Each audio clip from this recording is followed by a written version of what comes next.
Carlos Leighton, ex ministro de Agricultura y ex vicepresidente de la región Arequipa, está con nosotros. Vamos a hablar con él sobre el significado y la trascendencia de el hecho que finalmente parece que se da paso a la firma del contrato con el consorcio que construirá la represa de Angostura y con eso realizará el proyecto Majes Siguas 2. Buenas noches, Carlos. Bienvenido. Bueno, buenas noches. Muchas gracias por la invitación. ¿Parió Paula? Esa es la pregunta. Bueno, está en proceso de parto, es un trabajo de parto todavía. El día de hoy se ha firmado un decreto supremo, mediante el cual se dan las garantías para que la empresa pueda firmar el contrato, ¿no es cierto? Entonces, se ha dado el paso, se tiene que culminar con algunos, digamos, requisitos administrativos de la propia empresa, el consorcio que ha ganado, y entonces ya quedará todo el espacio libre para poder firmar el contrato, que se haga lo más pronto posible, ¿no? Porque ya estamos entrando en la época de Navidad y todas estas cosas, lo cual podría perjudicar la firma del contrato. Pero hay factores aún que podrían perjudicar no solo la firma, sino el inicio del proyecto. Los últimos 4 años han sido así accidentados, ¿no? Desde el 2006 que se inició ya este proceso de licitación, en fin, se ha postergado 7 veces. ¿Qué riesgos aún tiene el inicio de este proyecto tan esperado, ¿no? Bueno, quizás el riesgo que se pueda presentar. Uno es que teniendo ya el decreto supremo firmado, se publique y entre en vigencia, y a partir de ese momento entonces ya se pueda firmar el contrato. Una cosa podría suceder que en el periodo de la publicación del decreto y la firma, por ahí aparezca pues otro juez que busque otra medida cautelar que bajo cualquier circunstancia intente invalidar la firma del contrato, y eso alargaría nuevamente porque habría que ir otra vez a un proceso judicial que en los últimos, digamos, las últimas postergaciones han sido esas las causas, ¿no es cierto? Entonces ya, digamos, en los aspectos técnicos, en los aspectos formales, estamos prácticamente listos para comenzar con la firma y que la empresa se haga cargo de las actividades para la construcción de... Pero desde el punto de vista financiero, ¿no hay un riesgo también? En algún momento los postores estaban desanimados, de hecho hubo que reajustar el presupuesto, y bueno, está siempre la amenaza de la crisis internacional, y si es que el gobierno regional y el gobierno nacional van a cumplir oportunamente además sus propios compromisos de inversión, podría haber ese temor en determinado momento, no lo sé. Una vez firmado el contrato, ¿puede retractarse el consorcio, por ejemplo? Siempre hay cláusulas que permiten que una de las partes pueda actuar en ese sentido, pero para que, por ejemplo, el consorcio pueda actuar en ese sentido es que el gobierno o el Estado peruano incumpla alguna de las responsabilidades que tiene. En el caso, por ejemplo, de lo que se le correspondería al gobierno regional, ya se tiene previsto, ¿no es cierto?, una cantidad de dinero para que por lo menos se pueda cubrir la primera cuota que correspondería al gobierno regional. Y en el caso del Estado están puestos los fondos en el caso de la ley de presupuesto y en la ley de endeudamiento. Por lo tanto, entonces se ha saneado ese asunto, y lo que queda también ahora es que la empresa o el consorcio pueda haber, digamos, hecho un cierre financiero para garantizar la contrapartida, ¿no es cierto? Entonces está la plata del Estado peruano y está la plata de la empresa, y se garantiza entonces la ejecución. Bueno, asumiendo entonces que esto comience a andar, ¿no? La gente común de repente escucha mucho que Majes Siguas 2, que el gran proyecto, que va a haber 400 millones de inversión, 200.000 empleos, en fin, 38.000 hectáreas. Bueno, ¿qué hacemos en Arequipa para prepararnos, para participar de alguna manera de ese crecimiento que se espera, de ese dinamismo económico? Asimismo, Alan García acaba de inaugurar el 5.º tramo, que falta un poquito, ¿no? Que 1 kilómetro, no sé. Bueno, se vienen esas dos perspectivas ¿Y qué tenemos que hacer en Arequipa para prepararnos, para participar, decía, un poco de este dinamismo económico? ¿Qué profesiones, por ejemplo, de aquí 10 años, cuando esté el proyecto ya en plena ejecución, o qué tipo de cadenas productivas o qué sectores productivos, las microempresas hacia dónde deberían mirar? ¿Qué tendríamos que estar haciendo en lugar de escuchar cifras, cifras, cifras sin mayor significado, ¿no? Bueno, como tú bien dices, hay cosas que se debieron hacer antes, por ejemplo.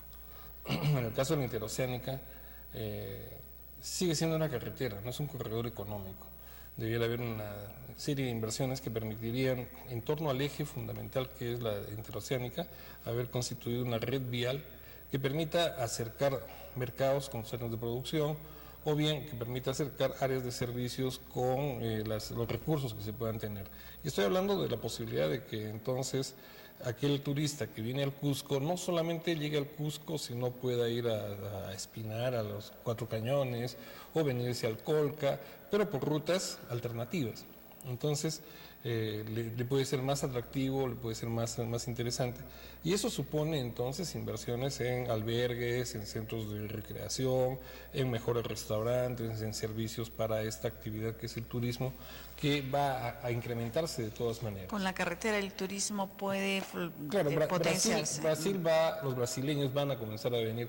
Mira, va a ser difícil que pensemos que los cientos de camiones con soya pasen por ahí por ahora, pero lo que sí podemos tener es comercio y servicios en el turismo, y o sea, los pobladores de Acre, de Rondonia, podrán venirse pues a Machu Picchu, podrán venir a conocer el Valle del Colca, el lago Titicaca u otras áreas, y entonces, como vienen en sus vehículos o van a venir, entonces van a tener ese tipo. Eso puede ser de inmediato, y más adelante, bueno, más adelante. otra. En el caso, por ejemplo, de Majes, es más, digamos, es un complejo mucho más amplio. O sea, tú tienes que, cuando Majes esté en plena ejecución, vamos a tener una producción en las 38.000 hectáreas que significarían aproximadamente, siendo conservador, más o menos 20.000 contenedores al año de producción para agroexportación. Estos 20.000 contenedores entonces van a requerir transporte, van a tener sistemas con enfriamiento, van a requerir también todo el procesamiento de los productos que estén dentro de los contenedores. Entonces se necesitarán, para comenzar, ya no se puede utilizar el mismo sistema de mano de obra de los camayos que tenemos hoy en día, porque no van a haber surcos, sino van a haber sistemas de riego, goteo, computarizado, y entonces habría que tener un instituto o una instancia de formación y capacitación para gente que maneje estos instrumentos. La maquinaria no va a ser la misma, entonces van a haber técnicos para que usen maquinaria. Los sistemas de fertilización también van a ser diferentes, y necesitamos de ese tipo de profesionales. Servicios para mantenimiento de estos equipos también se van a requerir. Profesiones técnicas, entonces. Básicamente profesiones técnicas, y obviamente sistemas de servicios para todas las etapas logísticas. Entonces tú tienes solamente en Majes, tienes una diversidad de posibilidades para que vayan a tener este tipo de trabajo. También mecánicos, para que puedan arreglar vehículos, para que puedan dar servicios, y conexamente entonces tú vas a tener una población asentada ahí que va a requerir pues entonces otro tipo de servicios. Entonces vamos creciendo hacia eso, y tú vas a ir pensando en esas cosas. Pero ¿por dónde van a salir esos 20.000 contenedores? Si estos contenedores saldrían por donde están saliendo hoy día, tendrían que irse hacia el Callao, y eso significaría tener camiones que están yendo hacia el norte del país. Pero si mejoramos en Matarani, entonces en Matarani van a tener un puerto nuevo en donde se pueda sacar todos los contenedores, pero aparte de eso tendrías tú la plataforma logística de Ceticos. Entonces eso es industria, y tienes tú las posibilidades de desarrollo industrial en esa zona, más una plataforma. Entonces todo este proceso complejo de desarrollo va avanzando. Si pero alguien tiene que verlo eso y apoyarlo, promoverlo, planificarlo. Ese debe ser el gobierno regional. Yo creo que el gobierno regional, pero también creo que las universidades deben jugar un rol importante, y no solamente las universidades, los institutos superiores que puedan ir avanzando en este tipo de tareas y que las vayan incorporando como parte de la formación hacia adelante. Es necesario también pensar que en Arequipa se necesita desarrollo industrial, que es la base y soporte para la generación de valor agregado, y eso supone mejores ingresos y trabajo, seguro. Entonces, necesitamos áreas de desarrollo industrial que procesen parte de los productos y de los que vengan, ¿no es cierto?, por este efecto de la carretera, porque vamos a tener probablemente la avenida de madera de la selva, que no se pasen tablones. Diversificar un poco también. Exactamente, ¿no? Exactamente. Entonces, de ida y de venida vamos a tener posibilidades.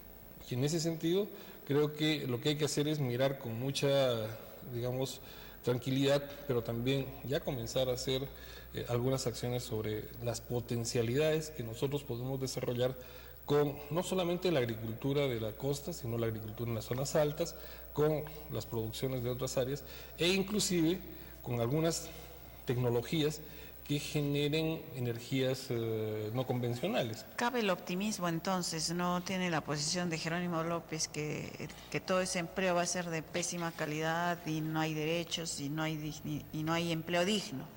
Bueno, creo que ese es un proceso. Y yo creo que debemos comenzar desde la perspectiva de que esto es para bienestar del país y de la región sur. Más adelante veremos las calidades, las condiciones de los trabajos. Ciertamente en algunos lugares nos dicen, bueno, trabajan más horas. Sí, pero ya tienen seguridad social, ya tienen un ingreso seguro, tienen algún tipo de beneficios, a pesar de que están pues quizás no en las condiciones que quisiéramos que estén todos, pero ese es el proceso, hay que ir avanzando y seguramente se podrá consolidar más adelante. Muy bien, bueno, muy bien. Muchas gracias, Carlos, por estar con nosotros. A ti, gracias por la invitación.